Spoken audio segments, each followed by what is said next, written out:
पैसेच नाही. डीपीडीसी कडनं फक्त 2 कोटी मंजूर झालेले आहेत. त्या 2 कोटीमध्ये आपण किती ट्रान्सफॉर्मर करू शकतो.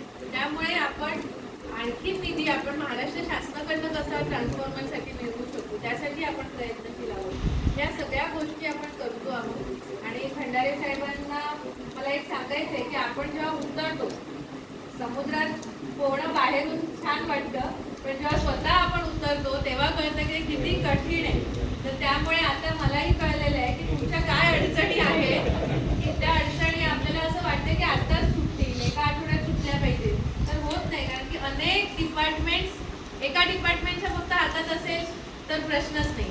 पण आपल्याला फॉरेस्ट डिपार्टमेंट आहे, वाईल्ड लाईफ डिपार्टमेंट आहे. वाईल्ड लाईफच्या परमिशन्स मिळवणं आणखी कठीण आहे फॉरेस्टपेक्षा.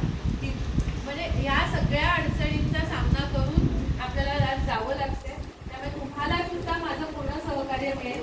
जिथे जिथे आवश्यक आहे आपण ते सहकार्य देऊ. आणि मला असं वाटतं एक चांगली वसई घडवण्यासाठी सगळे आपण प्रयत्न करूया. तुम्ही सगळ्यांनी सहकार्य करा. शेट्टी साहेब तुम्ही ऑफिसला या, आपण निश्चित सगळेजण मिळून आपण काम करूया, आपण बोलू. मला इथे बोलवलं त्याबद्दल महावितरणचे खूप खूप धन्यवाद. संपूर्ण कर्मचारी रणजित भाऊ तुम्ही खूप छान बोलला. आणि मला असं वाटतं मला खूप आनंद होतो की प्रत्येक ठिकाणी कोणत्या कुठेतरी मला वर्गमित्र मला मिळते. हा फायदा होतो आपल्या मातीतले लोकप्रतिनिधी असल्याचा. त्याच्यामुळे मी या वसईच्या मातीत जन्मली आहे, वाढली आहे.